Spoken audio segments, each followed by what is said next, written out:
Welcome to Compact Murder from CompactHistories.com, where we take a look at real murder cases, assassinations, and serial killers in short, bite-sized episodes. This is episode 87, The Murder of Lord Frederick Cavendish.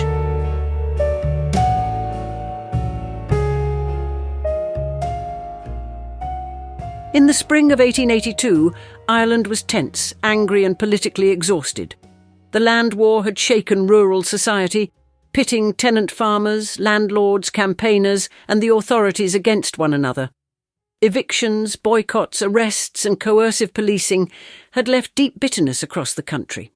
At Westminster, William Ewart Gladstone's Liberal government was trying to find a way out of the crisis, but its Irish policy was being pulled in two directions at once: reform on one side, repression on the other. The man most closely associated with the repressive side was William Edward Forster, the Chief Secretary for Ireland. Forster had backed tough measures against agrarian unrest and nationalist agitation. Under his watch, Charles Stewart Parnell and other Irish nationalist leaders had been imprisoned in Kilmainham jail. By 1882, however, Gladstone was trying to shift course. The so-called Kilmainham Treaty, an informal understanding linked to Parnell's release, pointed towards conciliation, land reform, and a calmer political atmosphere. Forster opposed the direction of travel and resigned in May 1882. His replacement was Lord Frederick Cavendish, a Liberal politician from one of Britain's most prominent aristocratic families. Born in 1836, Cavendish was the second son of William Cavendish, the seventh Duke of Devonshire. He had served as Liberal MP for North West Yorkshire and had worked closely with Gladstone, including as Financial Secretary to the Treasury. He was not a fiery public performer, and some doubted whether he had the force of personality needed for Ireland, but he was regarded as diligent, principled, and personally decent. Gladstone believed he could help open a gentler chapter. Cavendish's appointment mattered because it symbolised a possible break with the recent past. He was not being sent to Ireland as a hardline enforcer. He was expected to work within a policy of reconciliation, or at least reduced confrontation. Yet this was precisely the moment when a secret extremist group in Dublin had chosen assassination as its weapon. That group was the Irish National Invincibles. It had emerged from the militant Republican world and was linked to the wider Fenian tradition, though it operated in secrecy and with a narrow, violent purpose. Its members had first hoped to kill Forster, but his resignation removed him from reach. Their attention then settled on another target, Thomas Henry Burke, the permanent Under-Secretary for Ireland. Burke was not a cabinet politician, but in Dublin Castle he was a powerful and experienced official. By the time Cavendish crossed the Irish Sea, he was stepping into a city where secret plans were already in motion. He thought he was arriving to help soften British rule in Ireland. The men watching Dublin Castle had something very different in mind. Lord Frederick Cavendish arrived in Dublin on Saturday the 6th of May, 1882. It was his first day as Chief Secretary for Ireland, and it should have marked the beginning of an important political experiment. He had come with the backing of Gladstone and the hope, however fragile, that the Irish administration might begin to move away from the harshness associated with Forster. Cavendish knew something of Irish policy from his Treasury work, particularly in relation to land purchase proposals, but he was still a newcomer to the daily machinery of Dublin Castle. That machinery had its own permanent centre of gravity in Thomas Henry Burke. Burke had served in the Irish administration for decades and had been Under-Secretary since 1869. He was Irish, Catholic, experienced and deeply embedded in the castle system. To some British officials he was indispensable. To many nationalists he represented the coercive face of British rule, especially during the land war. That made him a far more obvious target for the Invincibles than Cavendish, who had only just taken office. Cavendish's first official duties took him to Dublin Castle, where he took the oath of office. There was no sense, at least from his side, that he was entering immediate personal danger. Security around senior officials was not what it might have been, despite the authorities having some awareness that extremist plots existed. In hindsight, the lack of protection seems astonishing. At the time, it reflected a mixture of routine, overconfidence, and imperfect intelligence. After his official business, Cavendish decided to walk from Dublin Castle towards the Chief Secretary's lodge in Phoenix Park. It was a simple, almost casual decision. The park itself was not some remote wilderness, but a grand public space at the edge of political power. The Vice-Regal Lodge, residence of the Lord Lieutenant, stood there, as did other official residences. Walking through the park could seem perfectly ordinary. As Cavendish made his way along Chesterfield Avenue, Thomas Henry Burke came up behind him in a cab. Burke got out and joined him on foot. This meeting was accidental but fatal. The two men walked together, apparently in friendly conversation, towards the official residences. They were not surrounded by guards. They were not travelling in a protected carriage. They were two senior figures of the Irish administration moving through the park in the open air. For Cavendish, the walk may have felt like the quiet beginning of a difficult job. For Burke, it was a familiar route through a city he knew well.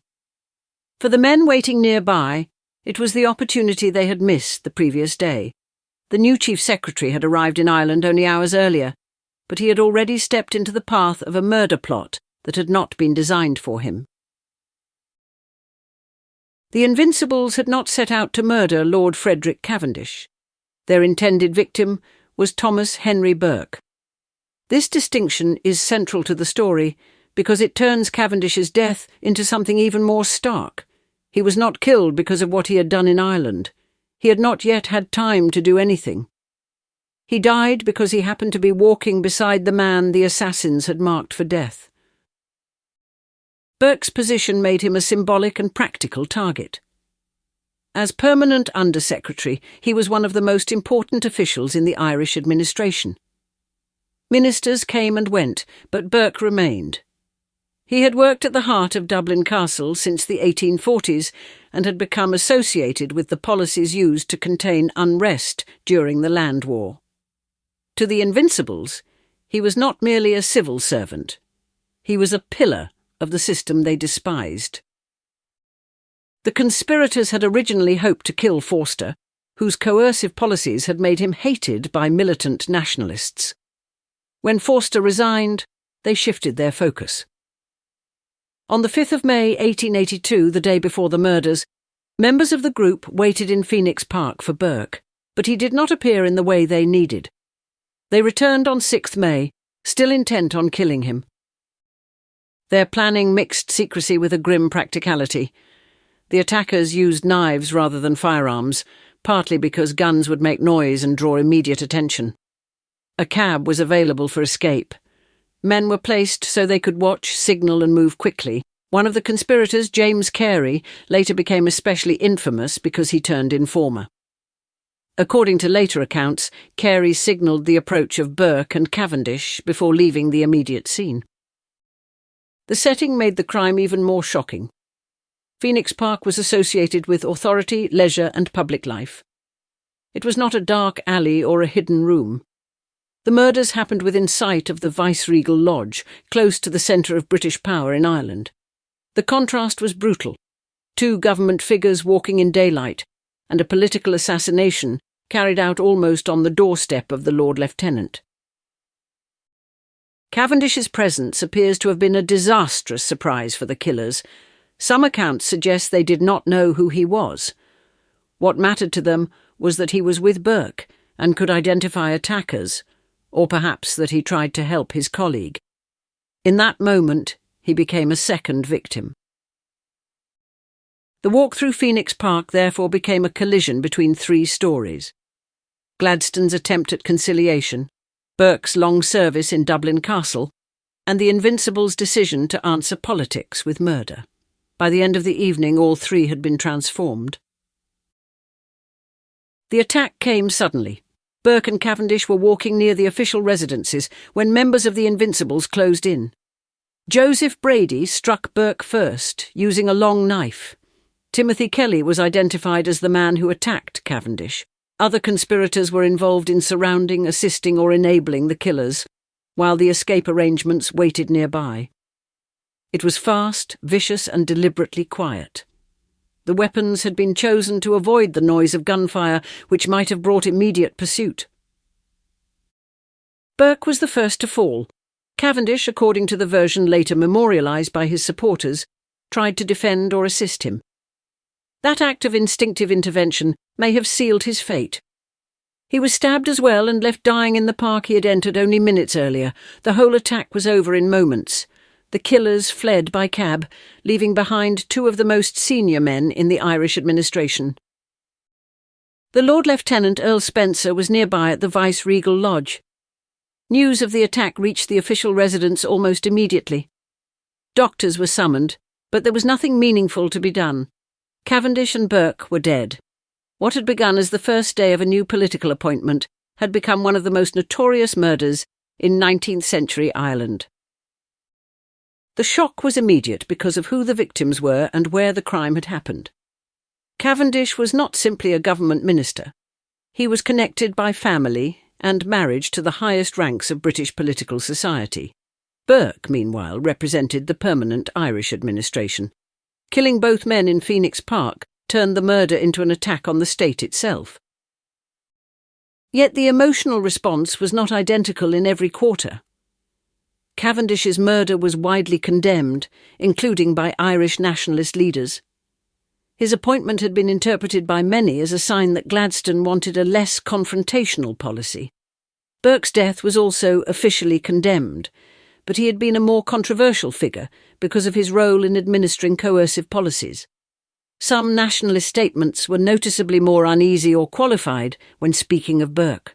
That difference revealed the bitter moral landscape of Ireland in 1882. For the Invincibles, the murders were meant to show strength, resolve, and revenge. In practice, they produced revulsion. The killings gave opponents of Irish nationalism a powerful weapon. Newspapers and political cartoons linked the violence to the wider Home Rule movement, even though constitutional nationalist leaders rejected the murders. Charles Stewart Parnell, who had only recently been released from Kilmainham, now faced the danger that years of political work could be stained by association with assassins. Cavendish's death was especially damaging to the cause of conciliation. He had arrived as a possible bridge between British government and Irish grievances. Instead, his murder-hardened attitudes frightened moderates and gave the authorities reason to strike back. The Invincibles had killed 2 men, but they had also wounded the political opening that had brought Cavendish to Dublin in the first place. The investigation into the Phoenix Park murders became one of the most important police operations in Victorian Ireland. The authorities were under enormous pressure to find the killers quickly. A double assassination in daylight near the Vice-Regal Lodge could not be treated as an ordinary murder case. It was a direct challenge to the credibility of British rule in Ireland. The key police figure was Superintendent John Mallon of the Dublin Metropolitan Police. Mallon had long experience of Fenian circles and political crime. He understood that the murders were unlikely to be solved by searching randomly for strangers. The answer would be found among known activists, secret networks, and men already suspected of involvement in violent plots. His method was patient and psychological. Suspects were arrested, isolated, and pressured. The aim was to make one man fear that another would speak first. That strategy worked. James Carey, one of the Invincibles' leading figures, turned informer. So did others, including Michael Kavanagh. Carey's evidence was decisive because he could describe the organisation, the planning and the roles of individual conspirators. To the state, he was the witness who broke the case. To Irish militant opinion, he became the lowest kind of traitor. The trials followed in 1883. Joseph Brady, Daniel Curley, Michael Fagan, Thomas Caffrey and Timothy Kelly were all convicted and sentenced to death. The proceedings did not unfold without difficulty. Kelly, the youngest of the condemned men, was only 19, and his case troubled juries before a conviction was finally secured. The broader prosecutions also produced prison sentences for men convicted as accessories or conspirators. The 5 condemned Invincibles were hanged at Kilmainham Jail between the 14th of May and the 9th of June 1883. Brady was executed first, followed by Curley, Fagan, Caffrey, and then Kelly. The executions were carried out by William Marwood, one of the best-known hangmen of the period.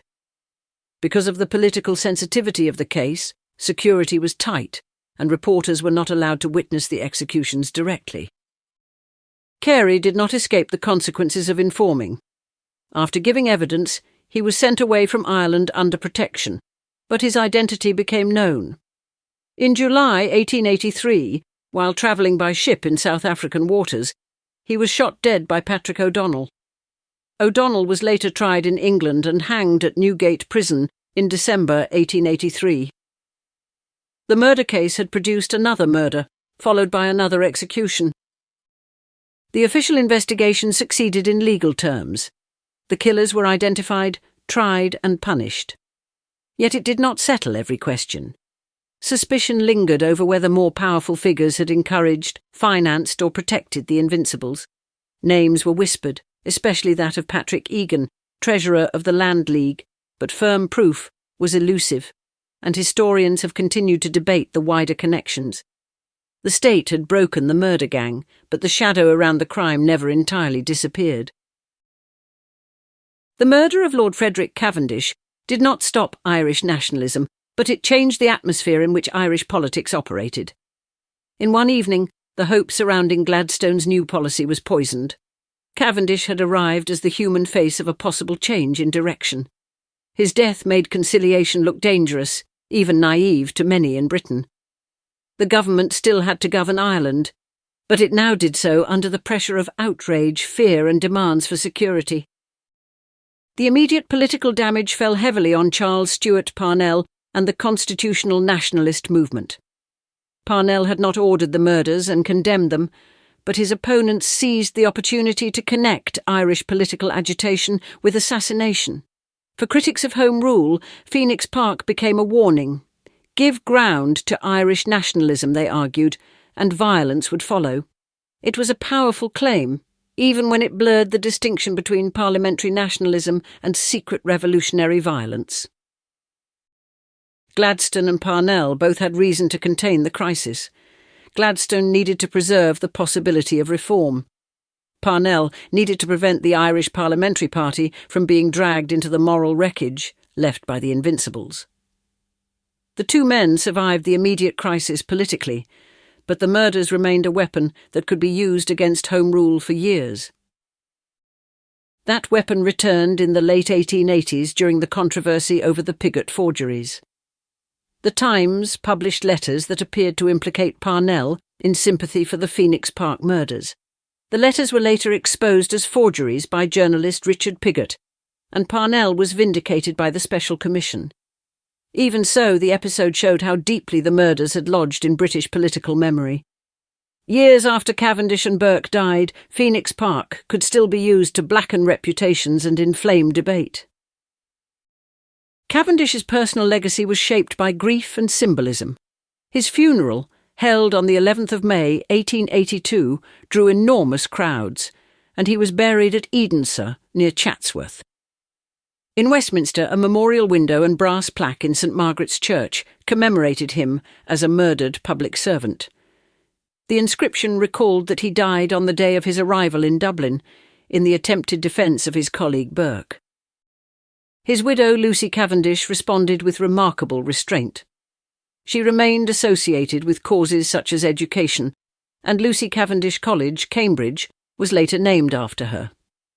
Her attitude after the murder was remembered as one of forgiveness rather than vengeance, a striking contrast to the fury unleashed by the crime. The Phoenix Park murders remain disturbing because they sit at the crossroads of personal tragedy and political violence. Cavendish was not the intended target, but his death became the defining image of the case. Burke was the intended victim, but his long and complicated role in Ireland made public reactions to him more uneasy. The Invincibles wanted to strike a blow against British rule. Instead, they created a scandal that damaged Ireland's constitutional cause, strengthened the argument for coercion, and left a permanent stain on the politics of the age. For Lord Frederick Cavendish, the story lasted only a few hours in Ireland. For Irish politics, it lasted for decades.